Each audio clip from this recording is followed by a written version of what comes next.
Hello, Shriji Akshay હાઈસ્કૂલના ધોરણ 12 group એના વિદ્યાર્થીઓ, આપણે લેક્ચર નંબર 35 સ્વાધ્યાય 5ના એક્ઝામ્પલ નંબર 18 પર આવ્યા હતા.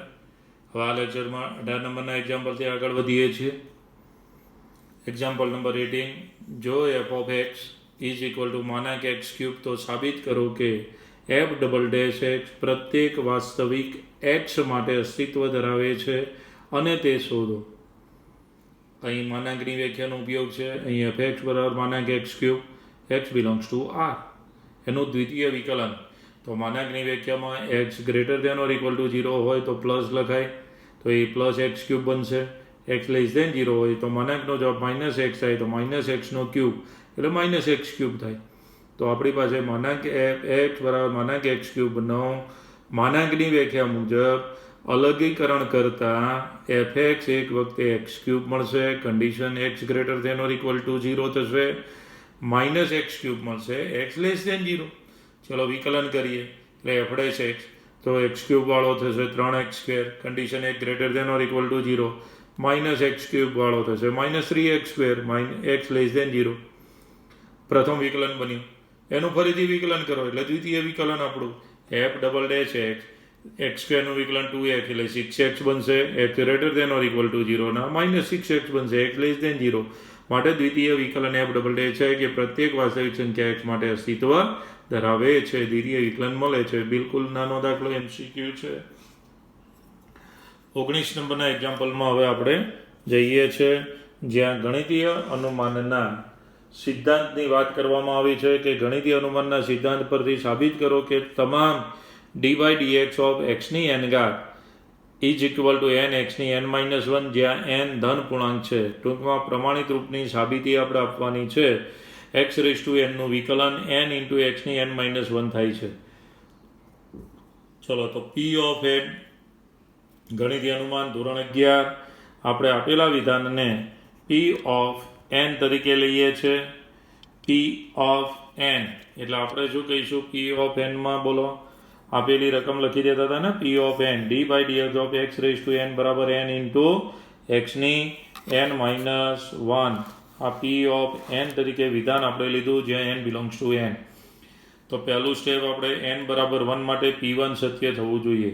તો આપણે લેફ્ટ હેન્ડ સાઈડમાં મૂકીશું ડી બાય ડીએક્સ ઓફ એક્સની એક ઘાત એટલે એક્સની એક ઘાત એટલે ડી ડીએક્સ ઓફ એક્સ, એક્સનું વિકલન 1.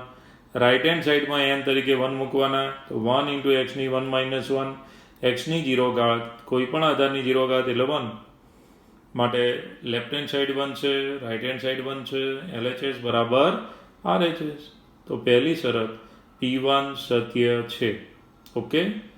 ચલો સ્ટેપ નંબર 2, n બરાબર k માટે આપણે સ્વીકારી લેતા હતા. ધારો કે P ઓફ k, તો nની જગ્યાએ k લખીશું d by dx of x raise to k બરાબર k, એક્સની k માઇનસ 1 સમીકરણ સ્ટાર જે સત્ય છે k બિલોંગ્સ ટુ n માટે. હવે આપણે n બરાબર કોના માટે સાબિત કરવાનું છે? k પ્લસ 1 માટે. n is equal two k plus 1 માટે આપણે જઈએ છીએ. તો pk પ્લસ 1નું વિધાન આપણે બનાવીશું d by dx of x raise to k plus 1 બરાબર k પ્લસ 1 એક્સની k ઘાત સાબિત કરવું પડે. તો આની લેફ્ટ હેન્ડ સાઈડ લઈએ d by dx of x raise to k plus 1. તો ડી બાય ડીએક્સ ઓફ ઘાતાંકનો નિયમ એક્સની k ઘાત ઇન્ટુ એક્સની એક ઘાત. તો વિકલન માટે ગુણાકારનો નિયમ આપીશું. પહેલું વિધેય અચળ, બીજાને વિકલન, પ્લસ બીજું વિધેય અચળ, પહેલા વિધેયને વિકલન. ચલો એક્સની k ઘાત એક્સનું વિકલન 1 પ્લસ એક્સ. હવે ડી બાય ડીએક્સ એક્સની k ઘાત એ સમીકરણ સ્ટાર ઉપરથી પીકે નામનું વિધાન સત્ય છે. તો પીકે સત્ય છે સમીકરણ સ્ટાર ઉપરથી, તેની વેલ્યુ મૂકી દઈશું k ઇન્ટુ એક્સની k માઇનસ 1. ચલો અહીંયા એક્સ, આ એક્સની k માઇનસ 1 આધાર સરખો ગુણાકાર ખાતોનો સરવાળો. k માઇનસ 1 વત્તા 1 એટલે એક્સની k ઘાત થઈ જશે. એટલે એક્સની k ઘાત વત્તા અહીંયા k ઇન્ટુ એક્સની k ઘાત. એક્સની k ઘાત આપણે સામાન્ય કાઢીએ x raise to k 1 plus k એટલે કે k plus 1 into x raise to k, જે આપણે pk પ્લસ 1ની રાઇટ હેન્ડ સાઈડ સાબિત કરવાની તે થઈ જાય છે. માટે કહીશું pk પ્લસ 1 સત્ય છે. આમાં આપણે સાબિત કર્યું. બીજી શરત pk સત્ય છે, ધેટ ઇમ્પ્લાઇઝ pk પ્લસ 1 પણ સત્ય છે. માટે ગણિતીય અનુમાનના સિદ્ધાંતથી બે શરતોનું પાલન થાય. P1 સત્ય, pk સત્ય હોય તો pk પ્લસ 1 પણ સત્ય થાય. તો આપેલું વિધાન P of n for every n belongs to n માટે સત્ય છે. For every n belongs to n માટે સત્ય છે. બિલકુલ સરળ દાખલો છે. Example number 20. sin a plus b બરાબર sin a into cos b વત્તા cos a into sin b ની સત્યાર્થતા સ્વીકારી વિકલનની મદદથી cos વિધેયના સરવાળાનું સૂત્ર મેળવો. ટૂંકમાં sin a પ્લસ બીના વિસ્તરણનું વિકલન કરી cos a પ્લસ બીનું વિસ્તરણ લાવો. ચલો અવતારો. sin a પ્લસ બી બરાબર sin a cos b વત્તા cos a sin b એક્સની સાપેક્ષ વિકલન કરતા. તો cos આપણે a અને b જે કેપિટલ લેટર છે એને એક્સના જ વિધેય ગણીને જવાનું છે. તો સાઇનનું વિકલન એટલે cos a plus b d by dx of chain rules a plus b. ચલો ગુણાકારનો નિયમ અહીંયા થાય d dx of sin a into cos b વત્તા d by dx of cos a into sin b. અહીંયા ગુણાકારનો નિયમ આવશે. ચલો અહીંયા cos a પ્લસ બી એનું એક્સની સાપેક્ષ વિકલન ડીએ બાય dx વત્તા ડીબી બાય dx. ગુણાકારનો નિયમ sin a પહેલું વિધેય અચળ cos b d dx of cos b વત્તા cos b d by dx of sin a વત્તા બીજા સ્ટેપનું વિકલન બીજી લીટીમાં લખ્યું છે cos a d dx of sin b વત્તા sin b into d by dx of cos a. cos a plus b into DA by dx વત્તા db by dx બરાબર sin a cosનું વિકલન એટલે minus sin b dB by dx ગુણ વિધેય મુજબ વત્તા cos b sin a નું વિકલન એટલે cos a d a by dx વત્તા cos a into sin b નું cos b dB by dx વત્તા sin b નું cosનું minus sin a into DA by dx ગુણ વિધેય dy બાય dx લખતા થાય. ચલો હવે cos a plus b da by dx વત્તા ડીબી બાય dx બરાબર શું થશે? cos a cos b da by dx પહેલાં લખ્યું cos a cos b da by dx minus sin a sin b db da by dx da by dx વાળા પાસે લખ્યા એવી રીતે ડીબી બાય dx વાળા વત્તા cos a cos b dB by dx minus sin a sin b dB by dx આ પહેલું બચેલું. હવે આપણે શું કરીએ? આમાંથી ડીએ બાય dx કોમન કાઢીએ છીએ, આમાંથી ડીબી બાય dx. તો cos a plus b da by dx વત્તા ડીબી બાય dx બરાબર cos a cos b minus sin a sin b da by dx વત્તા cos a cos b minus sin a sin b dB by dx. મિત્રો cos a plus b da by dx વત્તા db by dx તો આ આખું પદ આપણું બંને એક જ છે એટલે આ કોમન કાઢીએ તો cos a cos b minus sin a sin b તો આમાં બચ્યા ડીએ બાય dx આના બચ્યા ડીબી બાય dx. તો ડીએ બાય dx ને ડીબી બાય dx ઉડી જશે એટલે વિસ્તરણ આપણે cosનું પડ્યું રહેશે. જો cos a પ્લસ b બરાબર cos a cos b minus sin a sin b આ સાબિત થાય છે. એટલે x અને a ને b ને એક્સના વિધેય ગણીને આપણે જવાનું હતું. એ પણ એક્સનું વિધેય હતું, બી પણ એક્સનું વિધેય છે, એ રીતે આપણે એને સોલ્યુશન દેવાનું હતું. એટલે સાઇનના સૂત્ર ઉપરથી કોસનું સૂત્રની સાબિતી કહેવાય. એક્ઝામ્પલ નંબર 21 અગત્યનો છે. શું બધે જ સતત હોય પરંતુ બરાબર બે બિંદુએ જ વિકલનીય ન હોય તેવું વિધેય મળી શકે? તમારો જવાબ ચકાસો. તો વિદ્યાર્થી મિત્રો આપણે ઉદાહરણ યાદ રાખવું પડશે, રકમ આપણે યાદ રાખવાની, બરાબર. માનાંક વિધેય સતત છે પરંતુ વિકલનીય નથી એનું ઉદાહરણમાં માનાંક વિધેય લઈ લેવાનું આપણે. fx બરાબર માનાંકમાં x-1 વત્તા x-2 h belongs to r લેતા કે બધે જ સતત હોય, સતત છે, માનાંક વિધેય સતત છે પણ વિકલનીય નથી. તો બે બિંદુએ માટે કીધું તો બે માનાંક લેવાના. ના હોય એવું વિધેય મળી શકશે? તો મળી શકે છે. f of x બરાબર ચલો માનાંકની કિંમત આ ક્યારે 0 થાય તો 1 માટે, આ ક્યારે થાય 2 માટે. તો આપણે એના ભાગલા પાડીએ. જો x થી નાની કિંમત હોય x લેસ ધેન 1 તો fxનું સાદુરૂપ શું મળે? x less than or equal to 1 હોય તો માનાંકમાં x-1 જે છે એ પોઝિટિવ મળશે. x લેસ ધેન 1 હોય બરાબર 1 થી નાનો તો આ કિંમતો આપણને પોઝિટિવ મળે છે. x-2 નો માનાંક 1 થી નાના લઈએ તો એ નેગેટિવ આવશે, માઇનસ x-2 થઈ. તો આ માનાંકની કિંમત -x-1 આની પણ -x-2. એ રીતે 1 અને 2ની વચ્ચે હોય તો 1 અને 2ની વચ્ચે હોય તો આ 1 થી મોટી કિંમતો એટલે પોઝિટિવ આવશે. આ 1 થી નાની કિંમતો 2 થી નાની કિંમતો છે એટલે નેગેટિવ આવશે. 1 અને 2ની વચ્ચે પોઝિટિવ આ નેગેટિવ. તો x-1 -x-2 x greater than 2 2 થી મોટા તો 2 થી મોટામાં ધન આ પણ ધન થઈ જશે. તો બંને ધન હોવાથી પોઝિટિવ સંખ્યા એની આવશે x-1 પ્લસ x-2.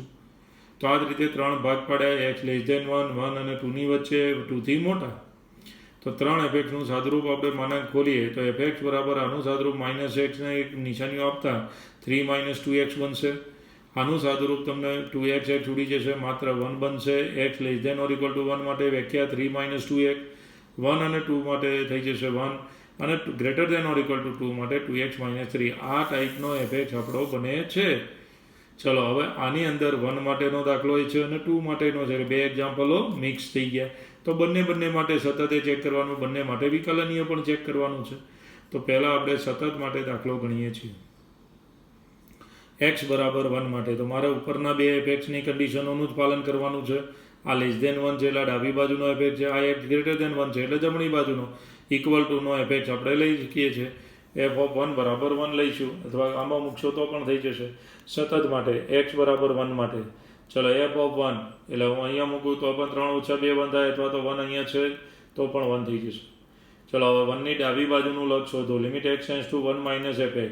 ડાબી બાજુ એટલે less than, x less than 1 હોય એવો fx પણ થશે 3 - 2x. xની જગ્યાએ 1 મૂકવાથી છેદ 0 નથી થતો, માટે લિમિટ આપી શકીએ છીએ. તો 3 - 2 ઇઝ ઇક્વલ ટુ 1. ચલો એની જમણી બાજુમાં limit x tends to 1 + fx એટલે x ગ્રેટર ધેન 1, જેનો fx હતો આપણને 1. અચળનું લગ સચળ એટલે આ પણ 1 મળ્યો, આ પણ 1 મળ્યો. ડાબી જમણીનું લગ સમાન છે, માટે વિધેય f ઓફ x બરાબર 1 આગળ સતત છે. આવો આગળ x બરાબર 2 માટે જોઈએ તો હવે 2 માટેનો એક્ઝામ્પલ. x બરાબર 2 માટે f ઓફ 2. ચલો આમાં મૂકીશું તો પણ 1 અને અહીંયા 2 ઇક્વલ ટુમાં નથી લીધેલો એટલે અહીંયા 1 આપણે નહીં, પણ સીધો લખાશે f ઓફ 2 બરાબર 2 × 2 - 3 બરાબર 1. લેફ્ટ હેન્ડ સાઈડ અને રાઈટ સાઈડ 2 માટે લખીશું લક્ષ. Limit x tends to 2 - fx. તો 2 - fx એટલે x લેસ ધેન 2 વાળો fx એટલે 1. અચળનું લક્ષ અચળ એટલે 1 જ મળશે. જમણી બાજુનું લખીશું limit x tends to 2 + fx. Limit x tends to 2 + 2x - 3 માં મૂકી દો. 4 - 3 એટલે 1. ડાબીનું લક્ષ 1 છે, જમણીનું એ 1, મતલબ વિધેય 2 માટે પણ સતત છે. તો fx x - 1 એ સતત છે. 1 માટે 2 માટે એ સતત છે. પ્રમેય 1 મુજબ જો બે વિધેયો સતત હોય તેમનો સરવાળાથી મળતું વિધેય પણ સતત જ થાય. આપણે x - 1નો દાખલો ગણ્યો, x - 2નો ગણ્યો, માટે fx બરાબર x - 1 વત્તા માનાંકમાં x - 2 A every x belongs to r માટે સતત છે એમ કહેવાય. હવે આ સતત તો બની ગયો, હવે એનું વિકલન પણ શોધવાનું કહ્યું છે. તો વિકલનીયતા માટે જઈએ આપણે એ જ એક્ઝામ્પલની અંદર. ચલો વિકલનીયતા x બરાબર 1 માટે તો f ઓફ 1 બરાબર 1 હતા જ. ચલો રાઈટ સાઈડનું f'1 લઈએ તો વિકલનની વ્યાખ્યા ગોઠવવાની. fx તો એના એ જ છે. Limit x tends to 1 + fx minus f1 / x - 1 ft - fx / t - 1 કરતા થાય. પણ fx કેટલો છે ત્યાં 1 જ હતો. લિમિટ x ટેન્ડ્સ ટુ 1 + જમણી બાજુનો 1 - 1 ડિવાઈડ બાય x - 1, કારણ કે x ગ્રેટર ધેન 1 માટે fx બરાબર 1. પણ 1 - 1 એટલે 0, 0 ભાગ્યા કોઈ બી સંખ્યા એટલે 0, અને અચળ વિધેયનું લક્ષ અચળ એટલે રાઈટ હેન્ડ સાઈડ f'1 જમણી બાજુનું 1 માટેનું વિકલન 0 મળે છે. પરિણામ 1. આ રીતે રાઈટ હેન્ડ સાઈડમાં જઈએ છીએ. એવું લેફ્ટ હેન્ડ સાઈડમાં f'1 બરાબર limit x tends to 1 minus fx - f1 / x - 1. પણ ડાબી બાજુનો fx હતો x લેસ ધેન 1 માટે 3 - 2x. તો fxની જગ્યાએ 3 - 2x, f1 તો આપણો 1 જ છે. 3 - 2x -1 કરી દીધા એટલે 2 - 2x બચશે. 3 - 1 2 કોમન કાઢ્યા -2, x - 1 ઉડી ગયા, -2 બચ્યા. તો અચળનું લક્ષ અચળ -2. આનો આન્સર 0 છે, આનો -2 છે. લેફ્ટ હેન્ડ સાઈડનું વિકલન -2. ડાબી બાજુનું રાઈટ સાઈડનું વિકલન સરખા મળતા નથી, માટે fx x બરાબર 1 આગળ વિકલનીય નથી. આ એક્ઝામ્પલ સતત હતો પણ વિકલનીય નથી. આવો x બરાબર 2 માટે પણ આવી જ વાત થશે. f2 બરાબર 2 × 2 - 3 એટલે 1, કારણ કે x ગ્રેટર ધેન 1 માટે f2 બરાબર આપણે લેવાનું હતું 2x - 3. ચલો રાઈટ હેન્ડ સાઈડ f'2 બરાબર limit x tends to 2 + fx - f2 divide by x - 2. પણ fx મૂકી દો. 2x - 3 -1 divide by x - 2. 2 common કાઢશું. અચળનું લક્ષ અચળ એટલે 2. રાઈટ હેન્ડ સાઈડનું વિકલન 2 છે. લેફ્ટ હેન્ડ સાઈડનું 2 માટેનું વિકલનની વ્યાખ્યામાં મૂકી દઈએ. એનો fx 1 હતો. 1 - 1 એટલે 0 ડિવાઈડ બાય કોઈ બી સંખ્યા 0, માટે લેફ્ટ હેન્ડ સાઈડનું વિકલન પણ 0 થાય છે. રાઈટ હેન્ડ સાઈડનું 2 થાય છે. સમાન મળે છે. તો રાઇટ હેન્ડ અને લેફ્ટ હેન્ડ સાઈડનું વિકલન 3 અને 4 ઉપરથી સમાન મળતું નથી. માટે અહીંયા આપણે કહી શકીએ વિધેય F of x A x બરાબર 2 આગળ વિકલનીય નથી. મિત્રો બંને વિધેયો વિકલનીય હોય તો સરવાળો વિકલનીય થાય, સતત હોય તો સરવાળો સતત બને, તો અહીંયા વિકલનીય બનશે નહીં. આમ એફ એક્સ બરાબર મોડ એક્સ માઇનસ 1 વત્તા એક્સ માઇનસ 2 એ દરેક જગ્યાએ સતત છે, પરંતુ એક્સ બરાબર 1 એક્સ બરાબર 2 આગળ વિકલનીય નથી. એક્સ બરાબર 2 અને એક્સ બરાબર 1 આગળ વિકલનીય નથી. એટલે માનાંક વિધેય સતત છે, વિકલનીય નથી.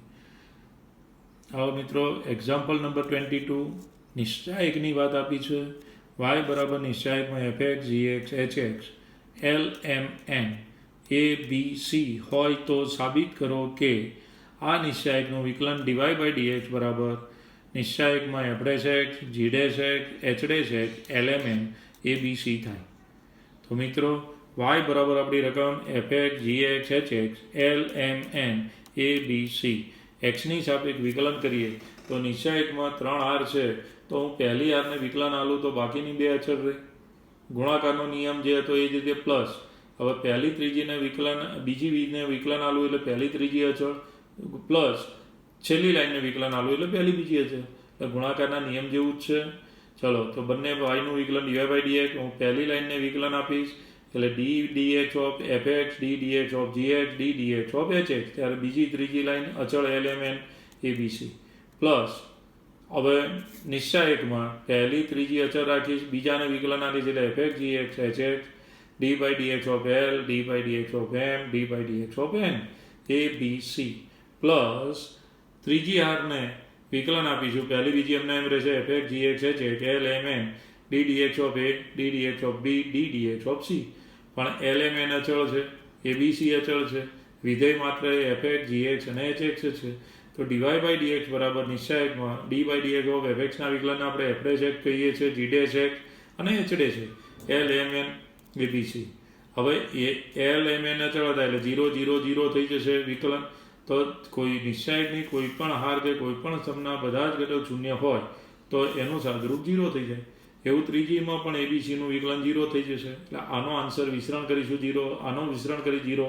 એટલે આ વિકલન f dash x g dash x h dash x l m n a b c plus 0 માટે ડીવાય બાય ડીએક્સ બરાબર f dash x g dash x h dash x l m n a b c બનશે. Okay, આવો example number 23 જો -1 less than or equal to x less than or equal to 1 માટે y બરાબર e raise to a cos inverse x હોય તો સાબિત કરો કે 1 minus x square d square y by dx square minus x dy by dx minus a square y બરાબર 0. સાબિતીનો example આપણે પહેલું બીજું વિકલન આપણે મિત્રો શોધવાનું, એનું સાદુરૂપ આપી દેવાનું છે અને રકમ બનાવવાની છે. ચલો પહેલું વિકલન તો y બરાબર e raise to a cos inverse x છે, સાઇન ઇન્વર્સ x આપ્યું હોય તો પણ આ જ આન્સર બને. બંને બાજુ વિકલન ડીવાય બાય ડીએક્સ તો પહેલાં e રેઝ ટુ x મુજબ થશે d by dx of e raise to a cos inverse x. તો મિત્રો e રેઝ ટુ xનું e raise to x chain રૂલ્સથી a cos ઇન્વર્સનું ફરીથી વિકલન થાય. એમાં એ અચળ છે, cos ઇન્વર્સનું વિકલન આપણે જાણીએ છીએ. તો ડીવાય બાય ડીએક્સ બરાબર y ઇન્ટુ આ રકમ આપણી y બની ગઈ એટલે y લખી દીધું છે a ઇન્ટુ આનું વિકલન cos ઇન્વર્સનું -1 upon under root 1 minus x square.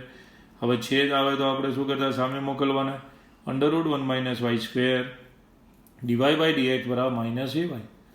બંને બાજુ વર્ગ કરી દઈએ, રૂટ આવે એટલે વર્ગ કરવાનો. તો 1 minus x square DY by d x બ્રેકેટનો સ્ક્વેર બરાબર માઇનસ એ વાયનો વર્ગ એટલે માઇનસનો વર્ગ plus a square y square, પરિણામ 1 આપી દો. ફરીથી બંને બાજુ વિકલન તો આપણી લેફ્ટ હેન્ડ સાઈડમાં ગુણાકારનો નિયમ થાય, પહેલું વિધેય અચળ ડી બાય ડીએક્સ ઓફ બીજાનું વિકલન તો ઘાત આગળ ડીવાય બાય ડીએક્સ અને ડીવાય બાય ડીએક્સનું ફરીથી વિકલન એટલે દ્વિતીય વિકલન d square y by dx square થાય વત્તા હવે બીજું અચળ એટલે ડીવાય બાય ડીએક્સનો વર્ગ અચળ તો આનું વિકલન 1 0 અને -2x એ સ્ક્વેર અચળ છે, વાય સ્ક્વેરનું વિકલન એટલે એક્સ સ્ક્વેર જેવું 2x તો વાય સ્ક્વેરનું વિકલન 2y પણ y હોવાથી ડીવાય બાય ડીએક્સ થાય. ચલો તો 2 ડીવાય બાય ડીએક્સ આપણા કોમન નીકળશે બધા પદમાંથી. તો 2 ડીવાય બાય ડીએક્સ કોમન કાઢ્યા તો 1 માઇનસ એક્સ સ્ક્વેર દ્વિતીય વિકલન d square y by dx square 2 into dy by dx બહાર કાઢ્યા એટલે -x dy by dx is equal to અહીંથી 2 dy/dx મેં લખી દીધા એટલે a² y બચ્યા. 2 dy/dx નોટ ઇક્વલ ટુ 0 હોવાના કારણે ઉડી જશે એટલે વધે એ આપણો જવાબ કહેવાય.